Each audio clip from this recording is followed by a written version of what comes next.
Ya, Assalamualaikum warahmatullahi wabarakatuh. Selamat siang Mitra Malpati dimanapun Anda berada. Hari ini adalah momen spesial bagi saya pribadi sebagai orang Bojonegoro dan juga dari Radio Malpati dan bahkan PMK Bojonegoro. Hari ini kita kehadiran sosok yang luar biasa.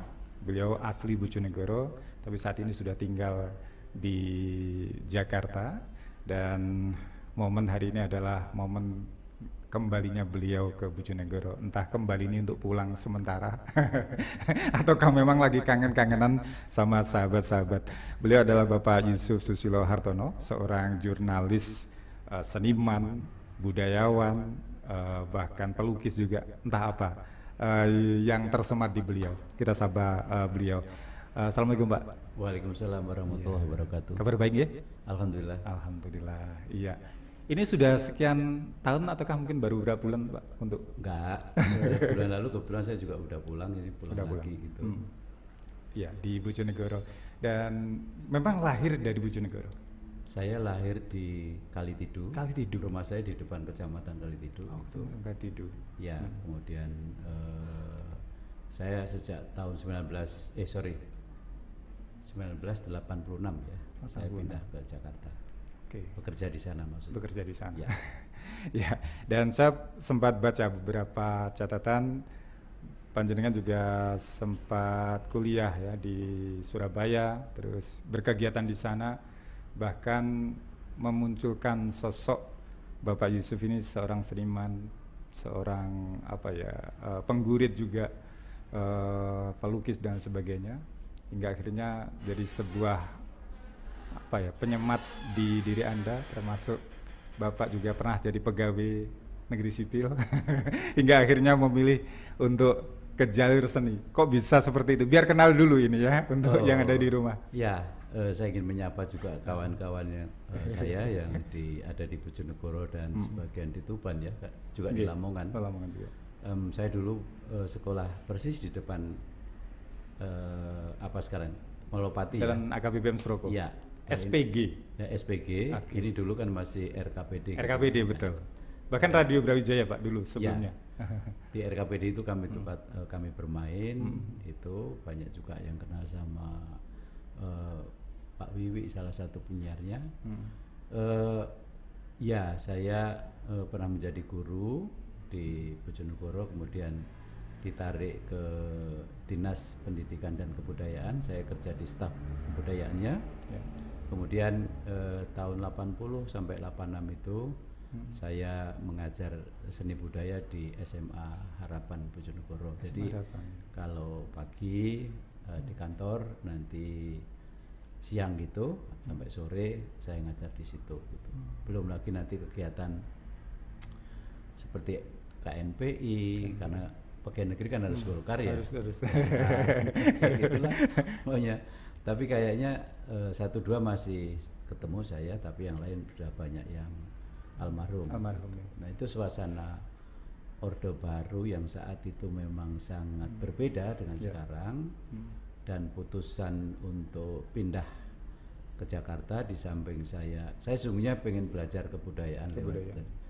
Kalau menjadi wartawan itu sesungguhnya sambil belajar. Menjadi seorang manusia yang kebetulan concern di bidang kebudayaan. Tapi awalnya memang goal awal itu jadi pegawai dulu, penulis, wartawan, atau mungkin seniman dulu waktu itu? Oke, pasti sejak kecil itu saya sudah senang sekali untuk melukis. Senang untuk menulis gitu ya. Cuma bapak saya itu Muhammadiyah, waktu itu melarang saya untuk kuliah di Asri. Nah, kenapa? Karena menggambar orang itu nggak boleh. Orang nggak boleh. Gitu. Tapi diberi nyawa nanti. ternyata itu nanti saat saya pameran di Bojonegoro 2013. Sebelumnya itu saya tanya sama bapak, ketika kita udah sama-sama inilah dewasa gitu, sesungguhnya kenapa bapak melarang saya untuk melukis gitu? Dalam bahasa Jawa itu wong sing lukis kuwi, atau orang yang suka melukis itu biasanya dia males untuk mengerjakan yang lain-lain gitu. Udah lupa lah orang berkenal seni. Nah maka nggak ada cara lain, dilarang tanpa penjelasan. Nah, karena saya masih kecil, kata bapak nggak mungkin bapak menjelaskan hal-hal yang rumit. Ya satu-satunya dilarang gitu. Dilarang gitu aja. Tapi udah kadung kelenger duluan saya karena dilarang gitu. Nah, saya nggak tahu. Saya merasa bahwa saya bisa atau senang menggambar, senang menulis itu menurut saya adalah pemberian dari Tuhan. Sebuah anugerah. Anugerah. Ya. Nah, sejak kecil itu saya sudah kepengen merawat pemberian Tuhan itu, anugerah Tuhan itu. Ya. Tapi bapak saya tidak setuju kalau saya merawat itu. Gitu. Ini kalau saya sekarang ini ya. Sehingga satu-satunya jalan itu. Padahal bapak saya sendiri sekolahnya tidak tinggi, tapi dia suka main drama, suka main teater gitu ya? Dia melukis, dia olahraga, dia macam-macam. Bapak saya terakhir adalah staf dulu itu Dijora, Direktorat Jenderal Olahraga. Jadi kalau sekarang di kecamatan. Sekarang apa? Dinpora mungkin? Mungkin itu. Pokoknya dia ngurusi itulah. Dari olahraga ya. Bapak suka sepak bola, bapak suka badminton gitu ya. Saya tahu pernah waktu sekali main sepak bola itu jadi kiper, jadi tangannya itu kayak ada bulutnya gitu. Tangannya itu kayak ada lemnya gitu, jadi kalau ada bola kemana langsung bisa lengket. ditangkap. Nah saya nggak, makanya itu saya nggak tahu itu kutukan atau apa, pokoknya saya suka kesenian sejak kecil. Nah ini kalau saya boleh mungkin, saya punya buyut ya, itu lahir 1812, meninggal 1912, Mbah Kiai Imron. Itu meninggalkan manuskrip yang banyak, kitab tulisan tangan. Karena Mbah dulu punya pesantren gitu ya, kan diwakafkan di Kiai Harun itu. Di mana Pak? Kalau betul? Di Kalitidul itu ya. Ada sekarang pondok pesantren itu namanya Al Mustafa. Menurut keluarga kami itu Mbah Kiai Imron itu dulu mewakafkan manuskrip pesantren itu kepada keluarga Kiai Mustafa itu. Nah sekarang punya anak cucu yang namanya Kiai Harun sekarang ada itu. Nah manuskripnya itu banyak sekali. Waktu saya kecil suka membuka manuskrip itu, tertarik untuk melihat lukisan-lukisan mushaf itu yang di pinggir-pinggir kitab itu. Nah jadi saya merasa apakah ya saya ini kecipratan gitu ya, kecipratan dari Mbah Kiai Imron itu untuk menulis, juga kecipratan untuk melukis tadi gitu. Ini cuma manusia sendiri gitu. Tapi pada intinya waktu saya di SD, saya dapat guru namanya Pak Dawami dari Solo, itu suka melukis gitu. Saya punya kepala sekolah Mbah Kirno itu suka mengarang. Suka mendongeng, suka itu tuh. Nancep sekali waktu kecil. Artinya itu yang membentuk jiwa jenengan. Salah satu. Di samping memang tadi ini ada anugerah dari Tuhan.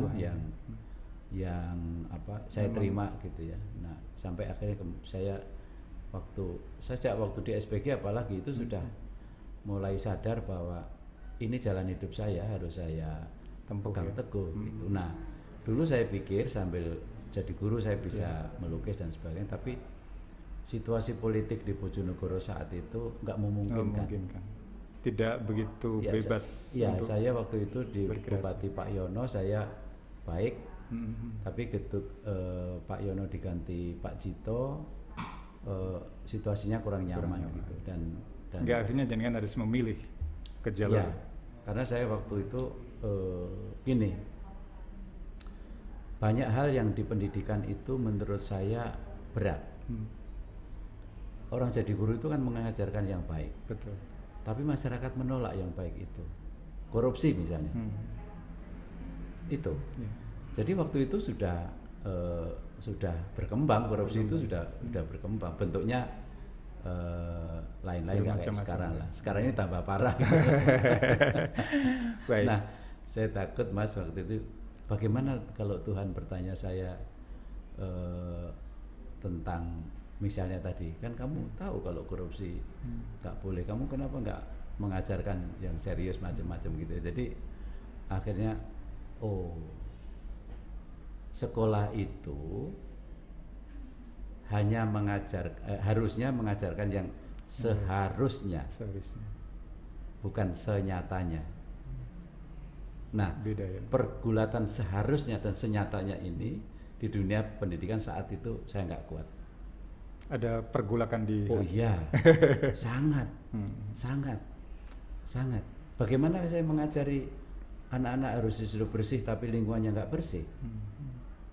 Ini teori toh ini guru saja teori. Untuk merubah itu Pak, beralih dari perahu ke satu ke yang lain itu seperti apa prosesnya? Nggak gampang. Nggak gampang. Mas, saya di kota ini belajar banyak hal. Di sini juga saya memulai menjadi seniman, di sini juga menjadi guru, tapi di sini juga saya menjadi wartawan, jurnalis gitu. Nah, itu semua tidak saya rencanakan, tapi by proses seperti saya tadi bilang. Nah, disitulah saya berhadapan dengan begitu banyak orang, begitu banyak karakter, begitu banyak policy macam-macam itu. Nah, akhirnya ini saya nggak bisa terus-terusan begini nih. Panggilan jiwa. Aduh, saya pemilu 82 kalau nggak salah ya. Tugas saya antara lain bikin spanduk, sekarang enak tinggal di zaman dulu. Dikirim aja pakai desain. Zaman dulu desain sendiri. Harus menggambar sendiri. Iya, menggambar sendiri itu. Iya. Itu yang namanya penekan tiang telepon itu. Tiang listrik untuk ya. masang gitu ya. Untuk masang itu. Dan itu akhirnya jenengan kan kuliah di Surabaya tahun 81 ya. Enggak, jadi waktu itu saya di kuliahnya kebetulan zaman itu di sini. Oh, di sini ya. Tapi itu cabang dari Surabaya. Cabang dari Surabaya. Jadi sekolah sambil kuliah gitu karena membiayai diri sendiri karena orang tua memang terbatas secara ekonomi gitu. Nah, di situ kebuka gitu sesungguhnya apa sih ini hidup itu apa sih, macam-macam. Ada pertanyaan-pertanyaan yang memang. Tahun 81 saya mendirikan Sanggar Artista Bina Patria, disingkat Arbipa, itu di Jalan Panglima Sudirman di Ledok ya. Jalan Tengku Umar MH Tamrin. Panglima Sudirman lurus Geduk berarti MH Tamrin. Jalan MH Tamrin itu ya. Tapi di situ kok nggak tahu gimana masih disebut di Bojonegoro.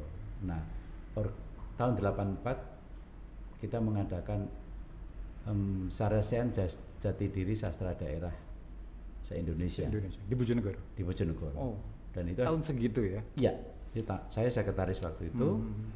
Nah, ketuanya Pak Parto Broto. Pak Parto Broto itu novelis, sastrawan dari Surabaya. Aduh, itu udah habis-habisan tuh Mas. Pak Parto Broto itu sampai gadis sepeda motor kayak apa gitu. Untuk membiayai. Iya, itu. Nah, tapi waktu itu kami disalahpahami sama Pak Jito. Dianggap karena memang situasinya masih dia. Nah, okay. Akhirnya saya di situ udah diancam Pak Jito, kalau kamu sampai ini gagal, kamu akan saya pecat. Gitu. Saya akhirnya udah, ya usia saya masih muda waktu itu, saya sempat agak marah juga. Kalau berhasil apakah saya bisa mencat Pak Jito sih gitu. Wow, Pak Jito ngeri marah. Juga itu. Pak Jito marah Mas. Pak Jito marah. Udah sejak itu terus aku harus keluar ini. 84 itu. Jadi itu ya yang 2 tahun kemudian 85 saya ngajukan ke ibu saya. Ibu saya masih belum, baru 1 tahun kemudian ibu saya merestui untuk resign. Ya. Akhirnya memilih ke jurnalis. Ya. Nah, pokoknya saya mau belajar hidup melalui jalur seni budaya. Gitu. Nah, jadi ya alhamdulillah saya suka membaca.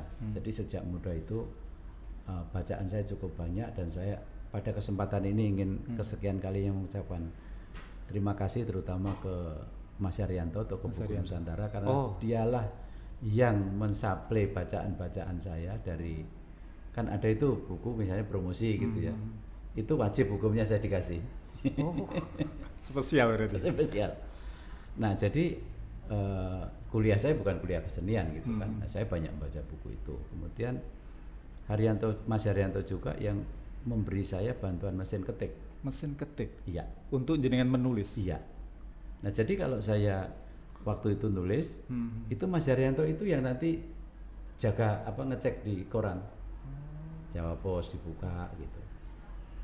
Nanti kalau Yus, muncul ini keluar tulisannya gitu. Terus korannya itu kan mestinya saya beli kan, sama dia enggak, dikasih aja. Disisihin terus dikasih.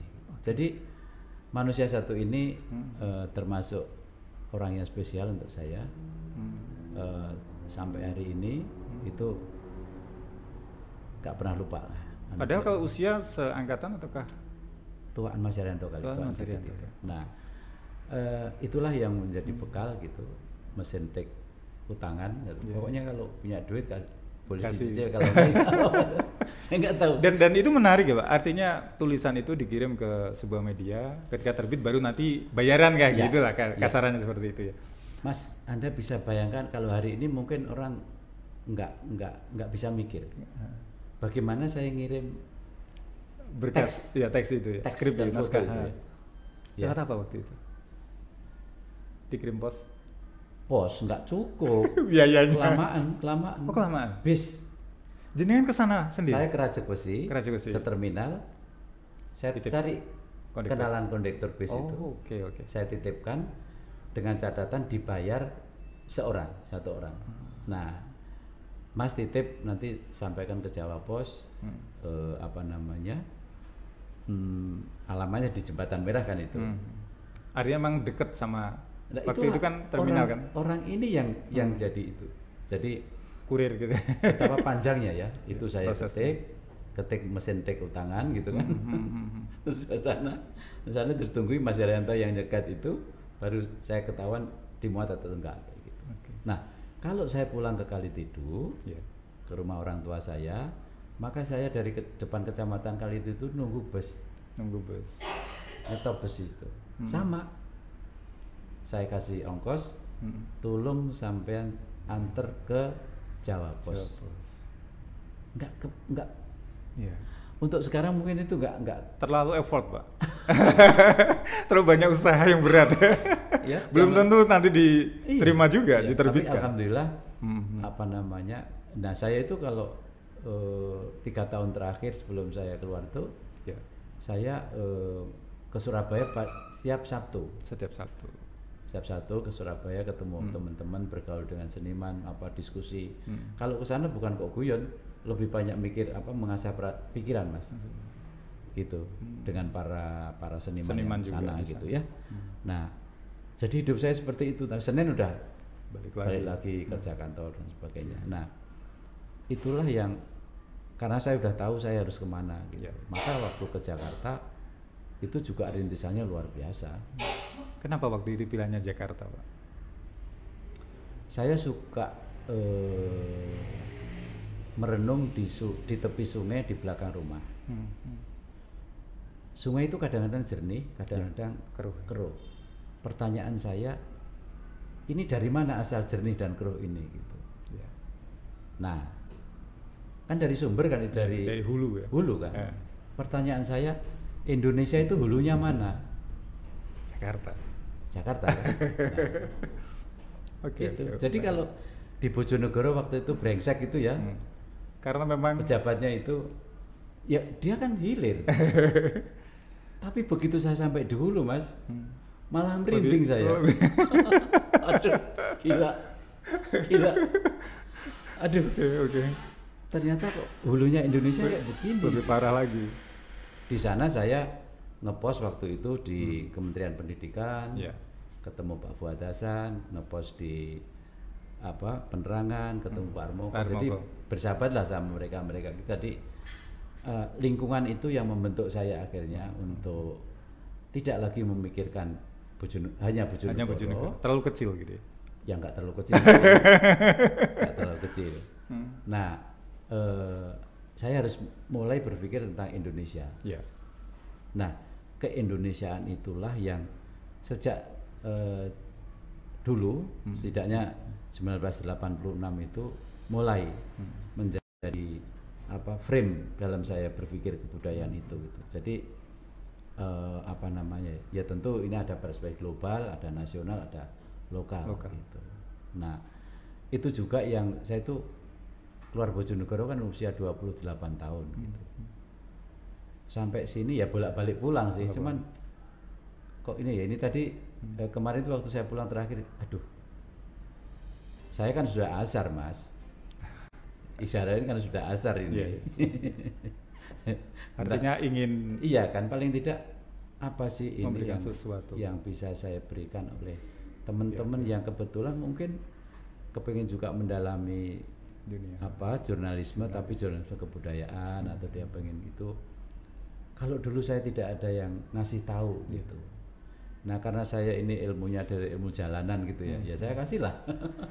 Kalau saya dulu dikasih orang itu masa saya simpan sendiri gitu. Nah itu kesadaran itu yang mendorong kenapa saya pengen berbagi sama teman-teman kawan-kawan di sini, karena udah deh kalau sekarang nggak perlu kayak saya dulu sampai terlalu lama mencari. Iya. Ini loh sebenarnya jalannya seperti ini. Itu gitu. Makanya saya pikir juga nggak ada salahnya kok saya berbagi begini, juga nggak akan, saya merasa nggak kurang gitu loh, nggak kurang gitu. Nah tadi kan ada salah satu murid saya ternyata sekarang sudah jadi ya. Gitu. Baik, kalau bicara tentang sastra, saya bahkan membaca beberapa catatan, banyak tulisan Pak Yusuf ini juga diteliti, bahkan berjalannya waktu ada beberapa yang antologi itu jenengan menyampaikan kritik saran itu tidak secara keras, bahkan dengan tulisan geguritan itu sentuhannya beda. Seperti apa sih waktu itu? Oke, Mas, saya baru saja mendapat penghargaan atau pengakuan dari Badan Bahasa sebagai termasuk salah satu tokoh sastra Indonesia yang sudah 40 tahun lebih berkarya. Itu saya mulai dari sini, dari 1980 itu. Bagaimana saya dulu kan belum banyak sepeda motor kayak sekarang, saya sering jalan kaki aja kemana-mana sini, sering jalan kaki gitu ya. Nah pilihan itu bukan datang sendiri Mas, itu latihan panjang. Nah saya menggunakan apa yang disebut dengan teori Pasemon. Belakangan waktu Teguh Karya masih hidup gitu, saya pernah ngobrol sama dia gitu. Dia ngingetin, dan itu kemudian lebih meyakinkan saya. Yusuf, kamu jangan kira loh saya ini nggak ngeritik. Film-film saya itu kritik isinya. Tapi sebagai orang Jawa, meskipun dia itu orang Sunda tapi lekat dengan orang Jawa, saya menggunakan apa yang disebut dengan indirect. Semua orang itu kalau dikritik pasti marah. Udah deh siapapun, sampai orang kecil itu. Tapi dengan indirect, tidak langsung. Bisa dengan Pasemon, bisa dengan simbol, bisa dengan apa, guyon parikeno itu Mas. Nah itu kalau dalam bahasa Jawa, itu yang saya pakai. Saya tidak menyentuh pikiran, saya menyentuh perasaan, hati. Itu dengan cara yang lembut itu, ada yang merasa langsung maknyes gitu, maknyes gitu ya. Dan nggak ada loh Mas orang itu bisa berubah sikapnya karena kekerasan. Nggak ada. Bahkan bisa patah. Kalau dia melawan. Itu. Apalagi kalau dia sudah jadi batu gitu. Nggak bisa gitu. Tapi ketika kita menjadi setitik hujan terus-menerus itu kan bisa melubangi batu. Gitu. Nah, itu yang oleh beberapa pengamat kemudian ciri puisinya Yusuf ini Pasemon misalnya gitu ya. Nah, ya kalau bahasa Indonesia apa itu kan Pasemon itu nyindir yang halus, betul. Kayak gitu. Nah kalau kayak koran Kompas itu kan dia nggak nabrak ya, tapi dia itu nyubit kayak kepiting gitu loh, nyubit terus dia pergi, larinya miring, kayak ilmu kepiting itu gitu. Nah cuman ini Pasemon itu penting saya gunakan untuk menyampaikan pesan ya atau ide dari saya. Nah 40 tahun itu Mas kalau boleh saya singkat. Waktu saya di Bojonegoro 80 sampai 86 itu era Orde Baru, di mana puisi-puisi saya itu menjadi saksi perkembangan Orde Baru itu. Saya ingat puisi awal itu yang hanya 2 baris ya. Itu kesedihan saya yang memang benar-benar itu. Itu cuma 2 baris, judulnya Meratap Sendiri. Meratap sendiri. Di pangkuan hutan jati, bulan telanjang meratap sendiri. Itu aja. Itu aja. Itu aja. Tapi sebenarnya itu banyak. Di pangkuan Kisah. hutan jati, bulan telanjang meratap sendiri. Jadi saya nggak kuat menerima keadaan waktu itu gitu. Kayak bulan telanjang meratap sendiri itu kan. Ini ada hutan jati dan sebagainya. Nah, itu pernah dimuat diulas di beberapa media, di Suara Karya, di kalau dulu nama majalahnya ada Sahabat Pena, Mas. Sahabat Pena. Nggak tahu ada yang pernah dengar nggak Sahabat Pena? Biasanya tulisan dari siswa-siswi itu betul? Sahabat Pena itu diterbitkan oleh kantor pos. Kantor pos. Majalah itu. Penulisnya? Umum. Umum. Nah, itu ditulis oleh Alina Villalobos itu dari sastrawan yang ada di Bandung. Di Bandung. Oke. Nah, ini saya mau cerita sedikit. Iya. Dari situlah saya punya kenalan Sahabat Pena banyak sekali. Salah satunya dari Sulawesi Utara. Dan dari situlah jalarannya saya menikah dengan istri saya. Dengan puisi. Di pangkuan hutan jati, bulan telanjang meratap sendiri. Saya nggak tahu dia kasihan atau atau gimana. Atau mungkin tahu. Ini. Soalnya pengen bertanya banget tentang itu. Iya. Ya, artinya memang karya jenengan ini memang butuh penafsiran sebenarnya ya, banyak ya, penafsiran. Semua karya butuh penafsiran. Ya. Nah, dari situ saya terusin sedikit. Waktu reformasi itu saya juga punya kumpulan puisi yang Indonesia berjudul Aku Memilih Jadi Cahaya. Aku Memilih Jadi Cahaya. Gitu. Nah, yang itu Ombak Wengi nanti itu yang saksi antara yang tadi dibaca oleh itu ya?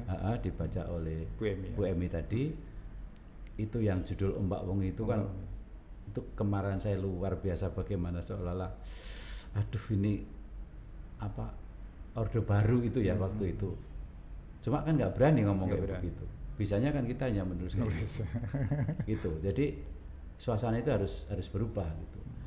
Orang nggak pernah membayangkan Orde Baru akan tumbang. Itu, tapi ya akhirnya tumbang juga. Nah, jadi puisi saya menjadi saksi perjalanan perkembangan Indonesia, kalau saya boleh sebut kayak gitu. Ikut menjadi saksi atau salah satu saksi. Termasuk waktu reformasi saya membuat sketsa di gedung DPR MPR itu, Mas. Itu bagaimana mahasiswa dalam sehari itu demonstrasi di gedung itu. Dan beberapa hari kemudian kan Pak Harto turun itu ya. Nah, jadi soal kebangsaan ini itu selalu menjadi pikiran saya. Kayak gitu. Mas, kalau alhamdulillah mulai dari Aceh sampai Papua kita sudah keliling gitu ya. Menyerap, memahami, merasakan, aduh luar biasa kita di karunia Indonesia itu. Dengan sumber daya alamnya ya. Serius. Kalau orang belum pernah mengalami itu mungkin nggak tahu, tapi coba deh. Saya mendengarkan atau ikut menyanyi Indonesia Raya di Sabang. Titik nolnya Indonesia itu ya. Sampai di Papua, saya kebetulan tidak di Maroke, tadi di Papua aja itu. Itu yang jauh dari Jakarta gitu. Itu hanyut banget itu.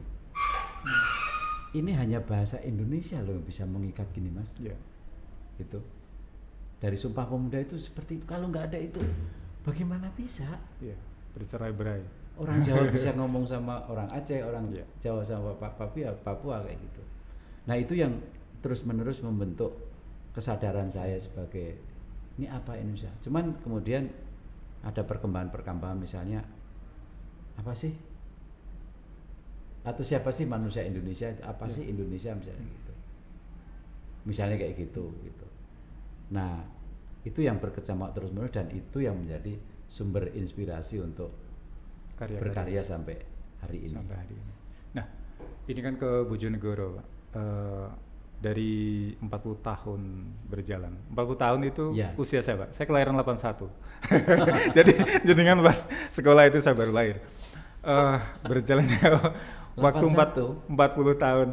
Ya. Jenengan 81? Ya. 40 tahun itu bagaimana Anda melihat Bojonegoro? Ya, Perkembangan sampai saat ini. sebagai seorang yang Lahir mendalami kesenian dan kebudayaan Ya. gitu. Kalau bahasa apanya merayap ya, Bojonegoro nggak lari cepat gitu. Bukan apa, saya nggak tahu di sini tuh banyak masalah sih ya, faktornya banyak. Orang Bojonegoro itu satu, saya lambangkan kayak Bengawan Solo. Dia kalau apa namanya pas bagus, sungainya itu bisa meliuk-liuk, bisa asik gitu ya Mas ya. Tapi kalau pas banjir itu merusak segala-galanya itu. Nah, itu antara lain. Jadi sabar, ada sabarnya gitu.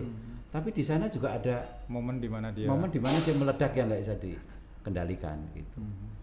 Nah, kaitannya dengan kebudayaan di sini tuh kaya Mas, kaya.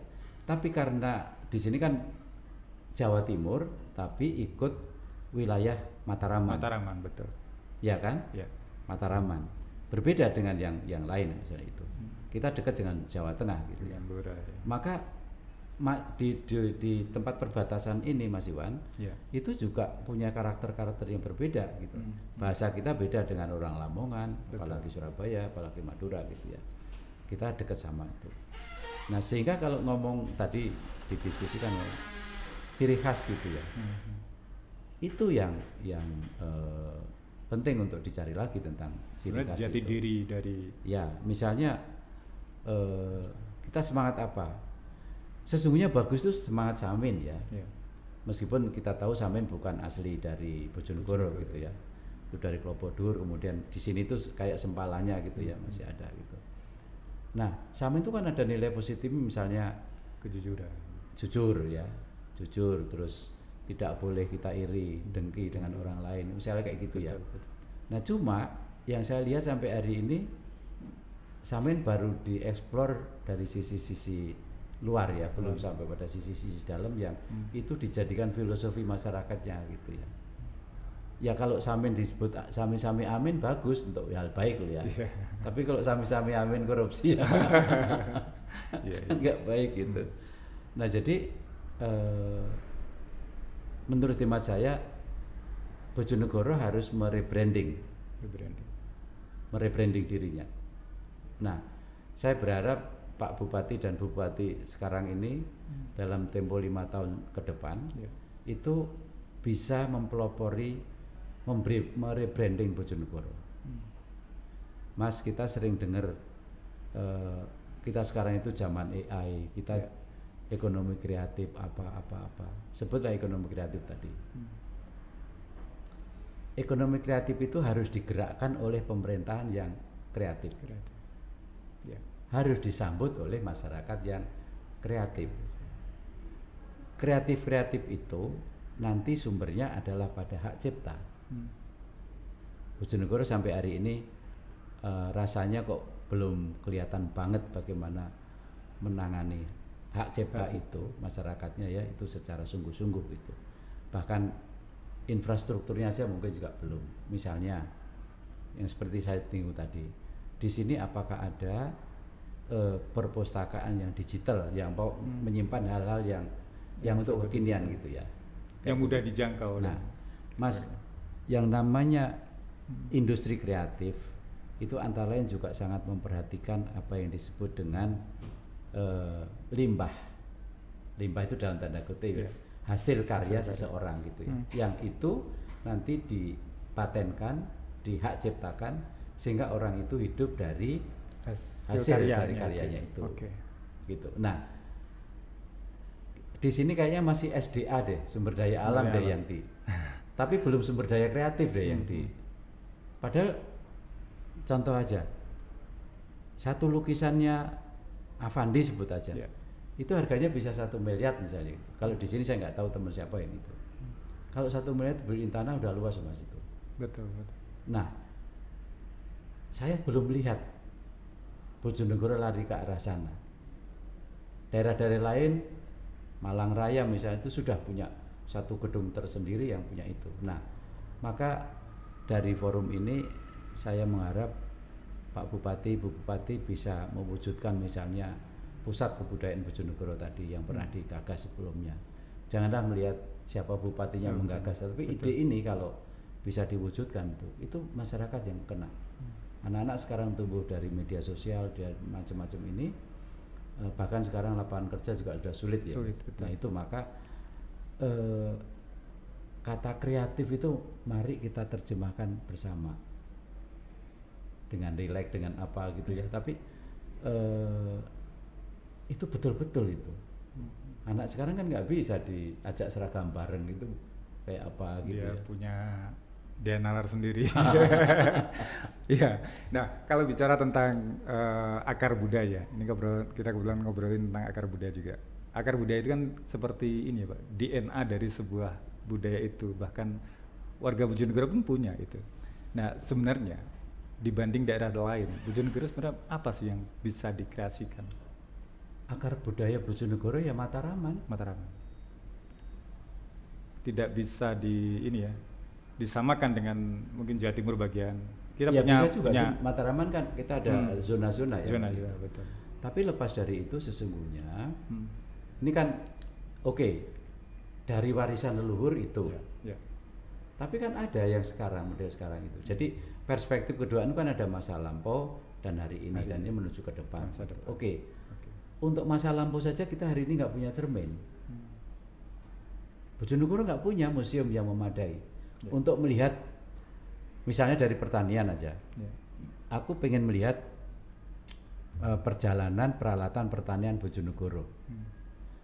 Tahun 50 kayak apa, tahun 60 kayak apa, tahun 70 kayak apa. Walaupun sebenarnya itu ada di sekitar kita. Ada di rumah-rumah kita ada gitu. Mungkin masih ada yang punya luku, masih ada punya garu, Aniani. masih punya aniani, masih punya apa gitu. No. Sekarang ngomong tradisi lisan. Ketika para petani itu menggaru sawahnya atau membajak sawahnya, dia akan nyanyi Mas. Nembang kan. Kalau dia itu yang ditarik sama kerbaunya tadi, saya kira dia bukan nyanyi ke kerbaunya itu, kerbau kan nggak mungkin tahu gitu. Meskipun kadang-kadang mungkin kerbaunya juga terhibur juga ya. Tapi nilai-nilai dari yang ditembangkan tadi hilang. Padahal kan waktu dia nggaru gitu, mungkin di situ banyak petani untuk dirinya sendiri diingatkan dan sebagainya. Nah, Bojonegoro punya nggak catatan tentang lagu-lagu yang dinyanyikan oleh petani ketika menggarap sawah? Mungkin orang lain laupo mikirin koyok ngomong gitu kan? Itu kan masa lampau gitu. Nilai itu yang membentuk jiwa masyarakat pada saat itu. Gitu. Nah, ketika sekarang diganti traktor, diganti macam-macam itu, nggak ada tembang itu, Mas. Pergi gitu. Nah, itu loh. Jadi itu baru itu. Sekarang arsitektur di Bojonegoro. Ya, saya kemarin waktu pulang sempat lihat rumah-rumah joglo di Cemungklung mulai banyak gitu ya. Tapi itu bagaimana perjalanannya itu? Rumah joglo yang dulu yang mungkin bentuknya juga ada limasan, ada yang joglo yang kayak gitu. Tapi untuk generasi sekarang itu loh, mau nonton tuh di mana dia bisa nonton gitu. Artinya memang kayaknya butuh ini ya Pak ya, butuh satu kalau ditangkap sama nggak usah bupati, misal desa. Iya. Misal desa mau bergerak, dia ingin memusatkan, oh ini loh Bojonegoro di era dulu. Kayaknya itu peluang sebenarnya. Iya, makanya itu dengan adanya desa yang mendapat pembangunan yang gede itu. Kalau desa-desa itu juga punya quote and quote museum gitu ya Mas ya. Menyimpan segala kekayaannya itu. Ya dongeng, ya tradisi, ya ritus, ya macam-macam itu. Kalau mereka tahu ini ya. Betapa kayanya kita itu. Nggak usah ngomong asli deh. Nggak ngomong asli, tapi kita memiliki apa saat ini? Dari situ, nah harapan saya menghayal gitu, kayak di daerah lain tuh ada mulai dari kabupaten sampai nanti desa itu dia punya seperti rumah-rumah budaya gitu loh, yang dikelola dari itu gitu. Sekarang misalnya kayak Jangan Asem, contoh ini saya sorry ya, agak ngalor ngidul ngomongnya, kuliner gitu Mas. Jangan Asem itu ada kan karena asem. Asem, ya. Loh kok asem sekarang pada ditebangi itu loh. Itu mikirnya gimana gitu loh. Diganti akasia, diganti apa gitu. Dia tidak berpikir budaya. Dulu ada zaman Belanda, Bojonegoro ditanami mauni gitu, karena banyak yang gudikan gitu Mas. Ya, sakit ya. Nah, ketika pohon asem nggak ada, orang hari ini kan masih makan jangan asem. Masih. Loh dari mana itu dari asemnya? Dari ini ya, NTT. Ya, nah itu Mas yang maksud saya itu. Kok nggak menyadari ya gitu. Jadi kalau mau oke, sekarang kita nanam pohon asem di mana tempatnya, supaya orang kalau masak jangan asem ya dari asemnya itu, dan nggak perlu cari jauh-jauh dari NTT ya. Artinya nge-branding sebuah daerah atau desa bahkan bisa dari lingkungan kita sekitar. Harus bertolak dari apa yang ada di daerah itu. Karena dialog dengan alam itu yang menghasilkan kebudayaan antara lain kan Mas. Jadi kebudayaan itu kan yang saya sebut tadi, kebudayaan itu cara hidup gitu ya. Cara hidup sehingga desa satu dengan desa lain bisa aja sama, bisa aja berbeda gitu. Nah, perbedaan itulah yang membuat kita kaya. Tapi jangan lupa perbedaan juga menjadi sumber perpecahan misalnya kayak gitu. Kalau nggak dikelola dengan baik. Nah, jadi maksud saya dalam mengelola Bojonegoro ke depan itu, yuklah kita lihat kembali apa kekayaan kita yang ada, ditambah dengan tadi mulai dengan menggunakan teknologi, menggunakan apa, oke nggak apa-apa gitu. Tapi saat ini juga muncul momen anak-anak muda yang kembali pengen buat rumah joglo nih, pengen kembali seakan-akan. Bagaimana jenengan melihat seperti itu? Ya, jadi ini gerakan dunia Mas. Jadi ketika waktu begitu cepat berlari dengan adanya teknologi itu ya Mas ya, maka ada namanya slow living. Itu bagaimana memperlambat waktu gitu ya. Jadi banyak sekali kalau orang-orang yang sudah bosan apa itu ke satu daerah, nggak bawa handphone, nggak bawa apa, dia udah seenaknya jalan ke sana, nggak ada lampu, nggak ada apa. Masa dari kebun gitu? Iya, memetik makanya itu diadop oleh wisatawan domestik, pengusaha-pengusaha wisata itu dia menggunakan orang datang sendiri, misalnya di Blimbing itu ya, petik sendiri gitu, mau makan kenyangnya gitu, tapi kamu nggak bawa pulang gitu, pulang kamu harus beli gitu. Nah, hal-hal kayak begitu penting. Nah, apalagi kalau kita belajar dari budaya Melayu itu kan alam berkembang jadi guru kayak gitu ya Mas. Itu penting sekali untuk membawa anak-anak ke sana itu gitu. Nah, masalahnya balik-balik sekarang kalau di Cina itu pengusaha pejabat sebelum jadi pejabat dia harus dites sastranya. Tes sastra. Kalau Aceh gitu kayak baca Quran gitu. Kalau di sana itu sastra. Puisi, jadi dia harus paham tentang puisi Cina, karena puisi Cina itu nanti ke gambar itu kayak dalam tanda kutip kepercayaan dia gitu loh. Kayak gitu. Jadi kan nggak ada di dalam pilkada aja nggak ada pertanyaan kebudayaan kok. Sementara kita kalau ditanya orang asing, Indonesia kebudayaan nomor satu. Tapi di dalam prakteknya Indonesia kebudayaan itu nomor sekian gitu. Sekarang lagi ada Kementerian Kebudayaan gitu ya, mudah-mudahan menata pelan-pelan gitu. Kalau kaitannya budaya tadi, taruhlah budaya menulis Pak. Ini kan anak-anak sudah mulai agak-agak kurang. Kira-kira untuk menumbuhkan budaya menulis seperti apa? Dunia sedang bergerak ke arah itu. Finlandia, Australia dan lain-lain sekarang sudah mulai memperlambat penggunaan gadget. Untuk menulis. Sekarang anak-anak dilatih kembali untuk merasakan menulis. Apalagi kalau kita dulu ada nulis halus, ada macam-macam gitu. Ada nulis Latin. Nah, yang tidak banyak dipikirkan orang itu, repot, lambat dan sebagainya. Menulis itu kan menggerakkan anggota tubuh. Ada motorik di sana. Ada motorik itu. Bagi orang-orang yang punya kecenderungan tipe kekuatan di mata gitu ya, itu dengan menulis itu dia langsung ingat. Itu tersimpan di memori. Orang yang punya ingatan kuat dengan menari motorik, dia akan kayak itu. Nah, di situ juga dia bisa merasakan betul gitu effortnya kayak gitu. Nah, ingat tahun-tahun 60-an itu tulisan bisa seragam loh Mas. Di sini aja arah-arah sekarang ini tulisan nggak karu-karuan.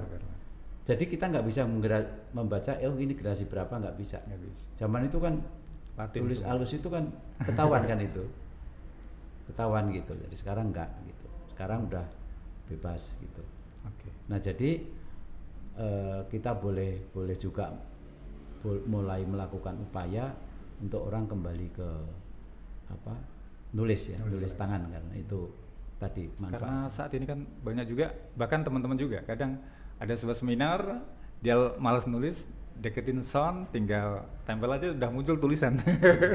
Secanggih itu saat ini. Padahal itu nanti entah jadi apa hasilnya. Kan mereka nggak akan menyerap tulisan apa ini sebenarnya. Oke. Dan kaitannya dengan dunia sastra, lagi geguritan yang tadi kaitannya dengan menulis dengan cara pasemon dan lain sebagainya. Memungkinkan nggak Pak untuk akhir-akhir ini dimunculkan kembali untuk anak-anak kita, untuk generasi kita?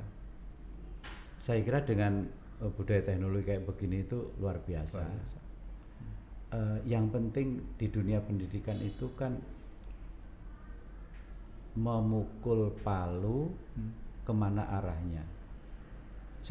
Memukul paku kemana arahnya. Jadi pendidikan itu kan mengantarkan anak menjadi dirinya sendiri. Itu yang saya pelajari dari dulu itu. Pertanyaan sekarang ini, guru-guru apakah cukup punya keberanian? Nggak ngomong kemampuan, keberanian untuk ke sana. Bagaimana mau berani Mas? Mau negur anak aja takut nanti orang tua melaporkan dan sebagainya.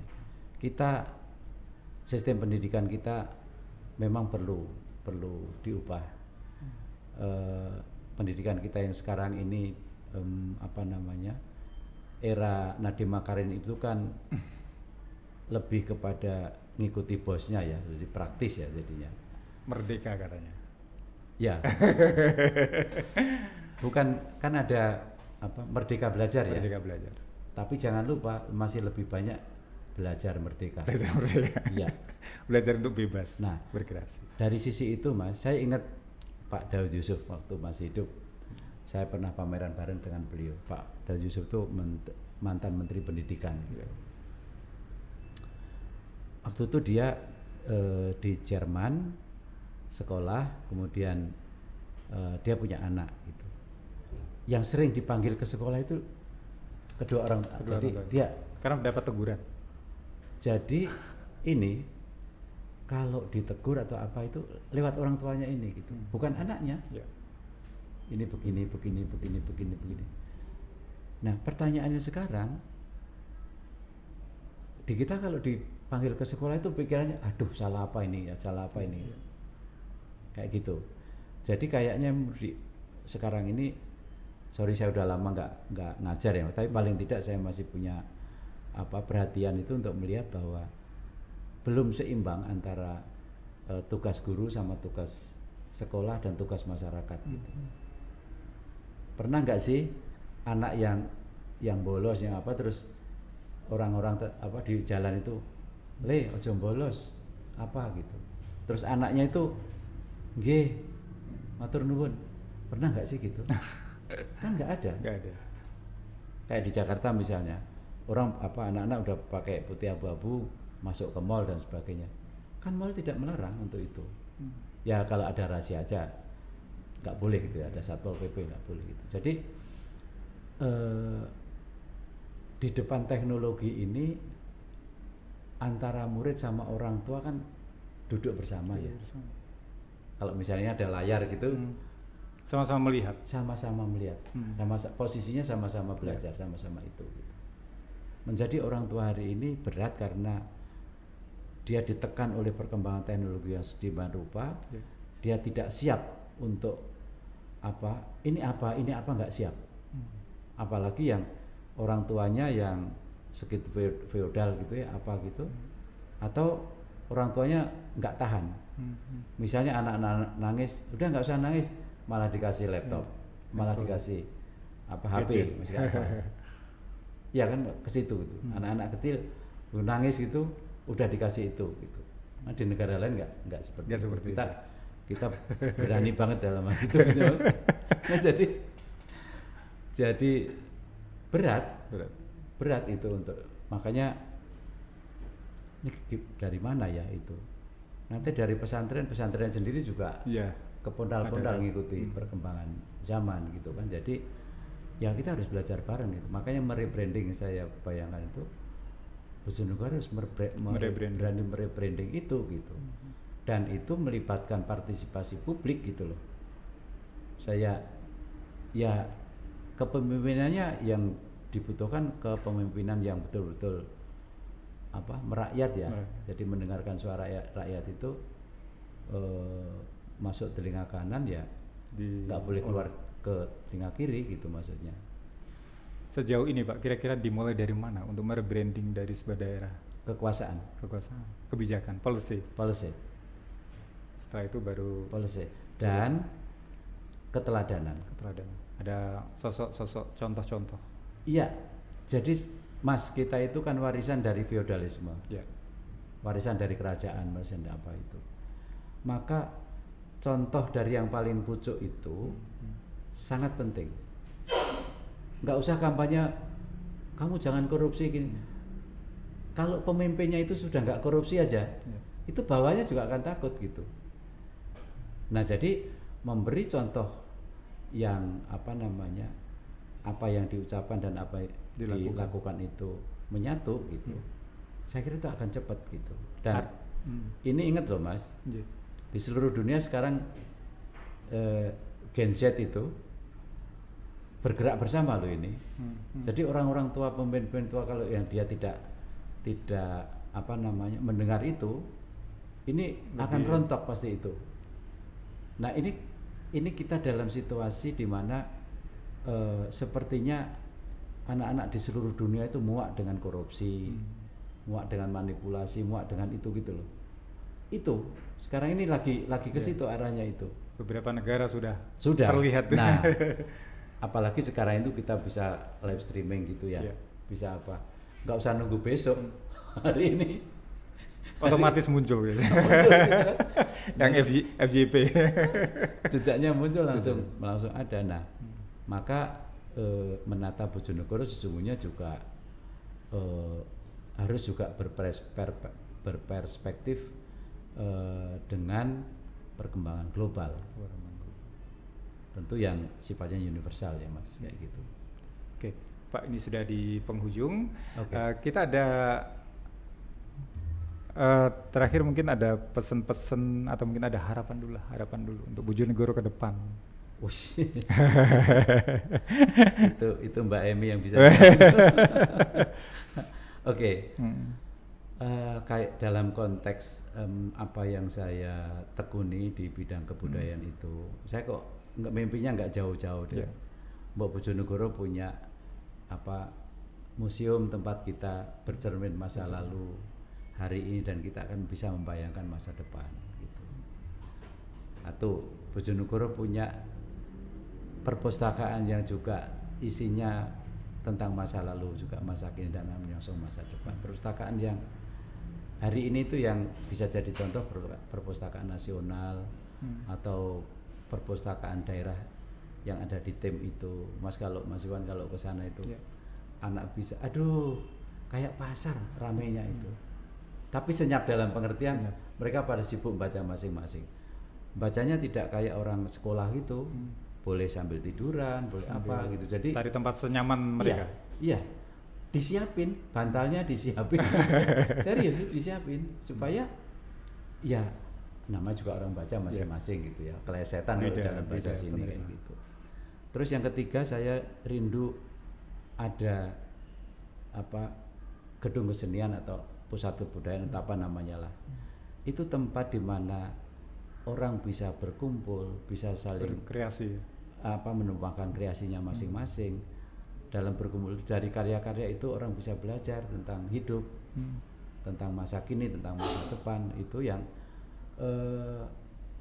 tidak hanya untuk kita sendiri, tapi kalau ada orang lain datang ke sini gitu. Mas, saya itu tumbuh dari kecil itu di Kalitidu ada gedung, di depan kecamatan dulu ada gedung, tempat di mana siswa budaya itu selalu main pada saat panen tembakau. Pak siswa budaya sendiri langsung itu. Di gedung, di gedung itu enggak di Kalitidu, kayak gedung biasa, kayak gedung pertemuan atau apa gitu ya. Nah di situ Pak Sis membawa anak-anak dari pemain-pemain ketoprak itu sekolah di situ. Jadi dia apa namanya barang atau apa ya, barang ya. Jadi ngamen kecil ini. Iya, barang dia barang. Itu dia punya sekolah, Mas. Ada yang ngajar tiap hari, belajar anak-anaknya itu. Gitu. Artinya waktu itu sudah mikir regenerasi. Sudah Pak Sis itu. Iya. Itu sudah memikirkan anak-anak kita nggak boleh terlantar kayak gitu. Nah jadi Bojonegoro yang saya bayangkan kalau waktu itu sudah pernah diwacanakan kalau itu masih bisa kembali. Nah di tempat itulah maka anak-anak yang mau belajar tentang apa namanya desain grafis, mau fotografer atau fotografi atau videografi atau apa, dunia dibentuk dari situ. Disongsong dari situ. Kalau mereka mau pentas di panggung tertutup ada, panggung terbuka ada gitu Mas. Nah, maka Denyut Bojonegoro tidak melulu ngomong soal ekonomi, soal politik gitu ya, tapi hal-hal yang memang itu ada. Anak kita dengar anak latihan apa kelenengan, gamelan, apa. Itu tidak usah dipikir, enggak usah disuruh, tapi sudah ada kayak gitu ya. Nah, supaya Bojonegoro juga punya ciri khas, misalnya satu saat ada malam di Bojonegoro itu di Jakarta misalnya itu dengan menu Bojonegaran, kemudian bajunya juga pakai baju Bojonegaran misalnya, atau nanti dialek, idiolek dan sebagainya dengan Bojonegaran gitu ya. Terus hal-hal lain lah, pendeknya itu yang bisa mengangkat apa citra Bojonegoro, sekaligus juga memberi trademark bahwa kota ini loh Bojonegoro gitu. Tapi jangan lupa, saya tidak merekomendasikan untuk selalu mengelus masa lalu. Jadi kesenian-kesenian tradisional itu ada yang tetap dilestarikan seperti apa adanya, tapi di sisi lain sini juga harus dikembangkan. Ada sebuah inovasi dan inovasi. Tanpa itu nggak bisa. Nggak akan maju.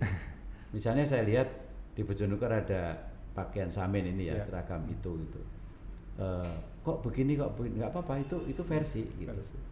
Satu saat nanti bisa digantikan, dikembangkan dan sebagainya itu. Nah, kalau masyarakat dilatih seperti ini gitu, apalagi yang namanya pemimpin sama rakyat yang bisa, saya bayangkan tuh orang bisa datang ke sini bisa dengan enak, pengen ketemu bupatinya, wakil bupatinya ngomong. Itu kalau ada saluran-saluran itu Mas, maka demokratisasi yang kita bayangkan insya Allah ini ya. Kalau saya melihat ke pelosok-pelosok panen udah ini ya sudah mulai banyak gitu kan. Nah tinggalnya tadi yang membentuk identitas itu yang mesti diperhatikan ya. Saya dengan teman-teman saya bilang, aku mau kok misalnya menemani kamu untuk eksplorasi ya ke apa gitu ya.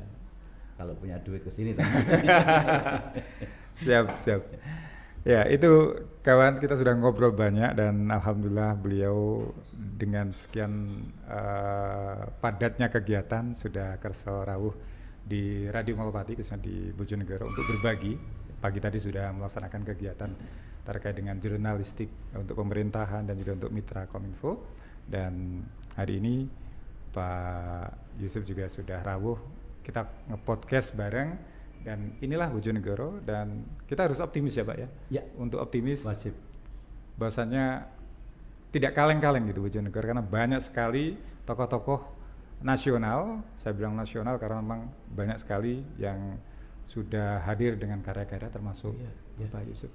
Ya, terima kasih Pak. Semoga selalu sehat dan sama-sama, amin. Selalu ada waktu untuk Bojonegoro. Amin, amin, amin Mas Iwan. Iya, siap. Itu Mitra, sampai ketemu lagi di lain kesempatan dan sukses selalu untuk kita semuanya, untuk Bojonegoro bahagia, makmur dan membanggakan. Wassalamualaikum warahmatullahi wabarakatuh. Waalaikumsalam warahmatullahi wabarakatuh. Oke.